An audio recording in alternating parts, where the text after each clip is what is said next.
흔히들 예수님은 아람어만 쓰셨다고 생각하잖아요? 근데 정말 그랬을까요? 어쩌면 예수님도 그리스어를 유창하게 하셨을지 모릅니다. 오늘 이 흥미로운 가능성에 대해 한번 제대로 파헤쳐 보겠습니다. 자, 이 문제가 왜 중요하냐면요. 예수님은 분명 아람어로 말씀하셨는데 우리가 보는 복음서는 전부 그리스어로 기록됐단 말이죠. 그럼 이런 의문이 생길 수밖에 없어요. 혹시 번역 과정에서 원래 뜻이 사라지거나 바뀐 건 아닐까? 이건 정말 중요한 질문이죠. 그럼 그 답을 찾기 위해 시간 여행을 좀 떠나보죠. 1세기 유대 땅으로 말이에요. 우리가 흔히 생각하는 것과는 달리 당시 유대는 정말 여러 언어가 뒤섞여 쓰이던 아주 국제적인 곳이었습니다. 먼저 당시 시대 분위기를 좀 알아야 해요. 알렉산더 대왕이 세상을 한번 휩쓸고 간 뒤로 그리스어는 그냥 외국어 중 하나가 아니었어요. 지중해 동쪽 세계에서는 사업을 하든 관공서에 가든 뭘 배우든 그리스어를 모르면 안 되는 말 그대로 국제 공용어였습니다. 그 힘이 어마어마했죠.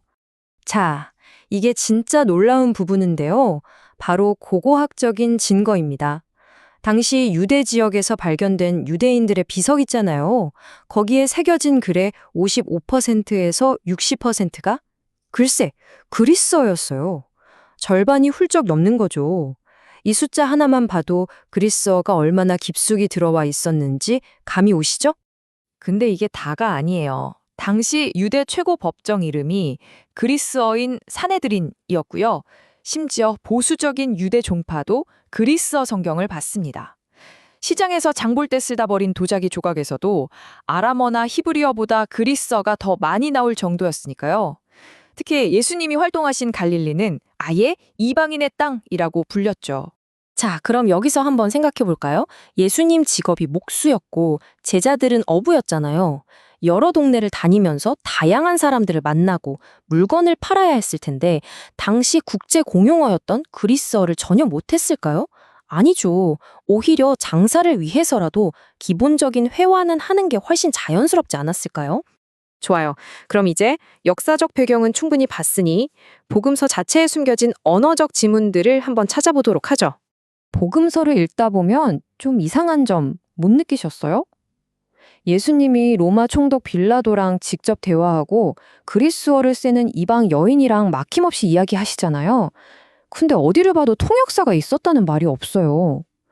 가장 간단하고 합리적인 설명은 뭘까요? 네, 바로 그들이 모두가 아는 공용어, 즉 그리스어로 대화했다는 겁니다. 그리고 이건 정말 결정적인 증거라고 할 수 있는데요. 예수님이 제자 시몬에게 너는 베드로, 페트로스다 라고 하시면서 내가 이 반석, 페트라 위에 내 교회를 세우겠다고 하셨죠. 페트로스는 그냥 남자 이름인데 페트라는 거대한 바위, 즉 반석을 뜻해요. 이 기가 막힌 말장난은요. 다른 언어로는 느낌이 안 살아요. 오직 그리스어로 했을 때 그 의미가 완벽하게 통합니다. 위선자라는 단어도 마찬가지예요. 예수님이 남에게 보이려고 기도하지 말라고 하실 때 이 단어를 쓰셨는데 이 단어의 원래 그리스어 뜻이 뭔지 아세요? 바로 배우입니다. 사람들 앞에서 연기하는 배우처럼 굴지 말라는 거죠. 정말 맥락에 딱 들어맞는 완벽한 단어 선택 아닙니까? 심지어 예수님의 가장 유명한 가르침인 팔복에서도 단서가 나옵니다. 정말 놀랍게도 첫 4개의 복은 전부 그리스어 알파벳 P 발음으로 시작해요. 이건 우연이라고 하기엔 너무 정교한 문학적 장치죠. 마치 한 편의 시처럼 처음부터 아름다운 그리스어로 이 가르침이 선포되었을 가능성을 아주 강하게 보여주는 겁니다. 자, 하지만 공정한 판단을 위해서 동전의 다른 면도 봐야겠죠. 물론 예수님께서 아람어를 사용하셨다는 증거도 복음서에 분명히 나와 있습니다. 이 부분도 확실히 짚고 넘어가야 합니다. 네, 이건 뭐 논쟁의 여지가 없어요. 아람어는 예수님의 모국어였고 가족이나 가까운 이웃들과 이야기할 때 쓰던 가장 편안하고 친밀한 언어였습니다. 그건 팩트입니다. 그래서 복음서 기자들도 가끔은 예수님이 하신 아람어 말씀을 그대로 기록한 다음에 그 뜻을 풀어서 설명해주곤 했죠. 달리다 궁이나 에바다처럼요. 아마 그 순간의 감동이나 중요성을 너무 생생하게 전달하고 싶어서 원어의 느낌을 그대로 살린 거겠죠. 그만큼 아람어도 예수님 사역의 중요한 언어였던 건 분명해요. 그런데 바로 이 지점에서 아주 재미있는 질문이 생깁니다. 한 학자의 말처럼 만약 예수님이 늘 아람어로만 가르치셨다면 왜 복음서 저자들은 그중 몇 마디만 이건 아람어야 하고 특별하게 따로 기록했을까요? 혹시 그 아람어 표현들이 평범한 일상이 아니라 오히려 아주 특별한 예외였기 때문에 기록한 건 아닐까요? 자, 이제 흩어져 있던 조각들을 다 모아서 하나의 그림으로 맞춰볼 시간입니다. 역사적으로 가장 그럴듯한 결론은 과연 무엇일까요? 진실은 아마도 이거냐 저거냐의 문제가 아니라 둘 다였을 가능성이 아주 높습니다.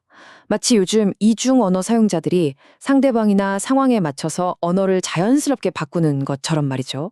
예수님은 유대인들과 있을 땐 친숙한 아람어를, 그리고 로마인이나 이방인들, 다양한 사람들이 섞인 군중 앞에선 국제 공용어인 그리스어를 자유자재로 사용한 아주 뛰어난 소통의 달인이셨을 겁니다. 자, 그럼 이 결론이 왜 그렇게 중요할까요? 바로 우리가 맨 처음에 던졌던 질문, 복음서가 번역되면서 왜곡된 거 아닐까?에 대한 아주 시원한 답을 주기 때문입니다. 만약 예수님이 애초에 그리스어로 직접 가르치신 내용이 많았다면 번역으로 인한 왜곡 걱정은 크게 줄어들겠죠. 즉, 우리가 읽는 그리스어 복음서가 우리가 생각했던 것보다 훨씬 더 예수님의 원래 말씀에 가깝다는 아주 놀라운 이야기가 되는 겁니다. 마지막으로 이 생각을 한번 해보면 어떨까요?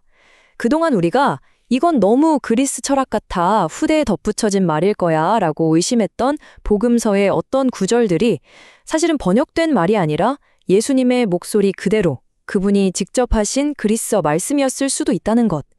이 가능성 하나만으로도 우리가 성경을 보는 눈이 완전히 달라지지 않을까요?